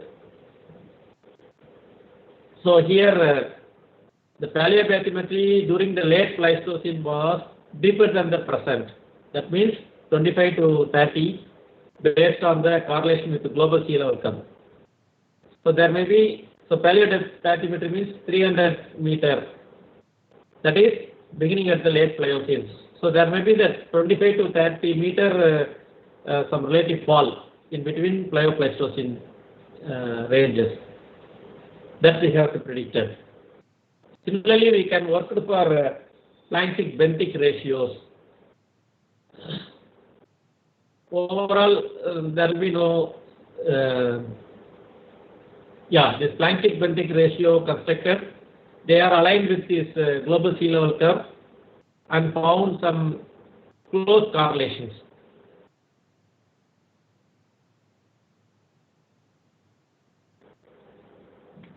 So this way we have done it. And then, one more study also we done. We call that Benthic Foraminiferal Oxygen Index.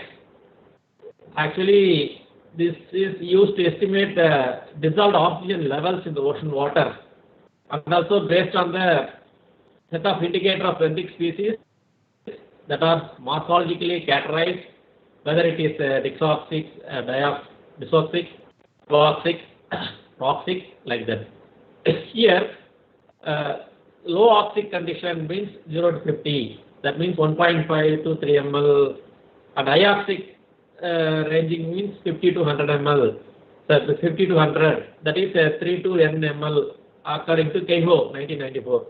Based upon his studies, here we found most of our BFOI indicates only at the 30, 0 to 30 range. That indicates low oxic condition. So BFOI also we find out, and rate of sedimentation we calculated based upon the age and also the different biostratigraphic indicators.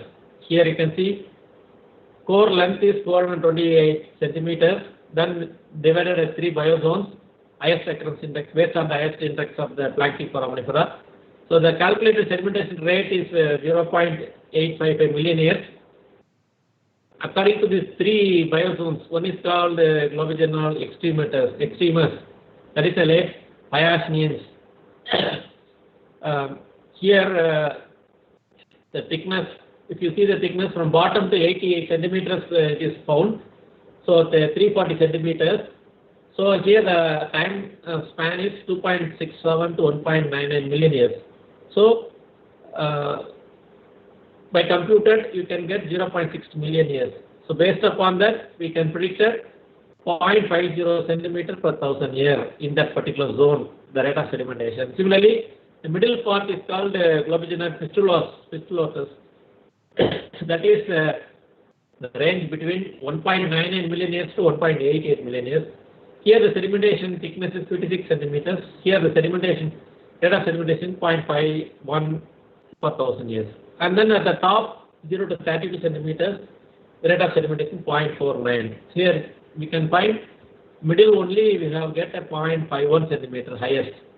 So the top and bottom is lowest rate of sedimentation.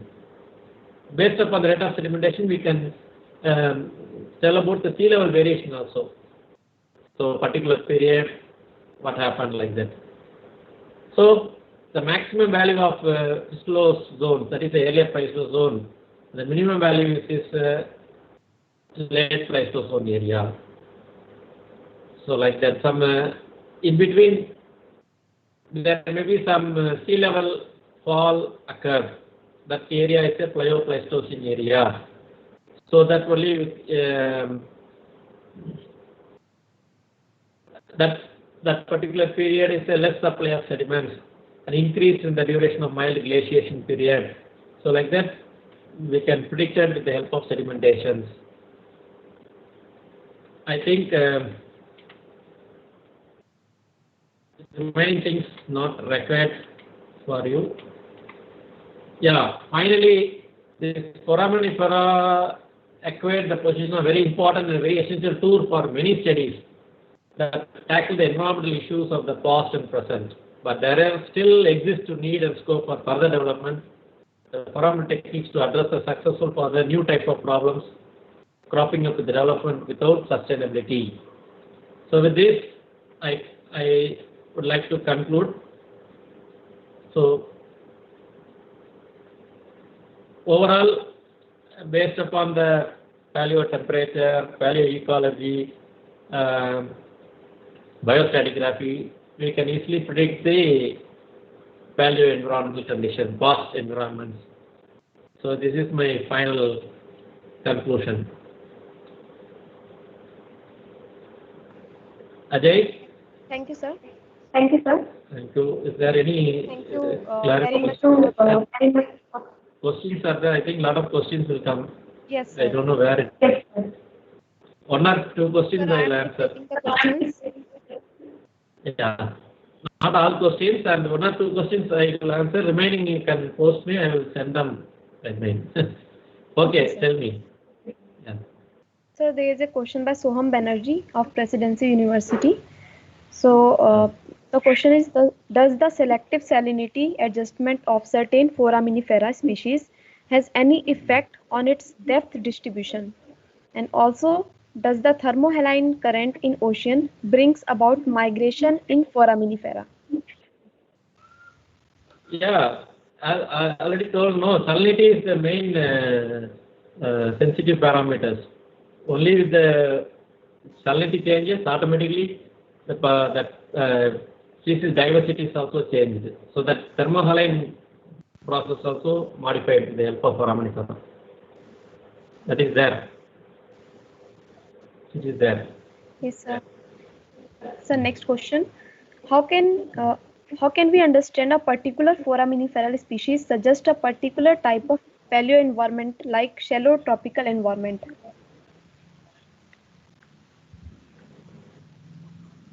Yeah, again, based upon the distribution conditions, we can easily predict it based upon the distribution condition, not only one particular species, but with the help of other parameters also.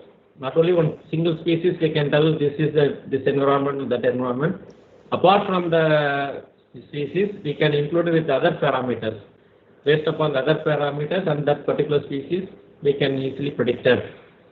So some species can easily tell about the environmental conditions. As I told earlier, deep environments. Already they predicted. Earlier worker, they studied and predicted that locations. For example, GeoVigyan means it indicates one particular environment, deeper depth species like that. Suppose in our sample we get more planktonic foraminifera and shallow depth, then we cannot tell this is comes from that shallow depth itself. It can be migrated from long distance. So like that we can easily predict it. It is there. Yes, sir. So next question is what effects did the mass extinctions and the ice ages have on Foraminifera population and variety? And how does the paleoprecipitation patterns affect them? And this is a very long question. I think for this I have to read some more papers and reprints. Anyhow, I will try to answer later for this question. Okay, sir. So overall, in case of mass extinction, species diversity is also some changes occur. That's why we go for biostratigraphical studies. Based on the biostratigraphical studies, what depth it is, what is the first appearance, what is the last appearance. Based upon the biostratigraphy, that will delineate the age and then environments. But directly how mass extinction impacts with the foraminifera means I don't know exactly. That I have to find out from other experts. Okay, sir. So now the last question for today. Sir, does Foraminifera in any way contribute to the reef formation? Reef tidal environments. Reef formation. Yeah, sure. Is there. Foraminifera is the main impact for the reef tidal formation. In Andaman area, no, most of the reef environments are there. That is a very good indicator for reef tidal environments. It is there. Okay. Okay, sir. So now it's all for today. Thank you very much for it. You can send it to my email. I will try to answer all the questions. I will submit to the organizers, both of you. Then you can distribute them. Sorry, due to some internet problem, my slides are not visible, I think. Yes, sir. Earlier it was not visible, but later it was okay. Okay. So, okay. Thank you so much, sir, for an outstanding presentation. And thanks all of the participants for joining us today for the fifth talk on the international webinar series. And now we will see you again on 31st of October for the next talk by Dr. Dilip Kumar Tiwari on the topic role and attributes of geology in mining industry. So thank you so much.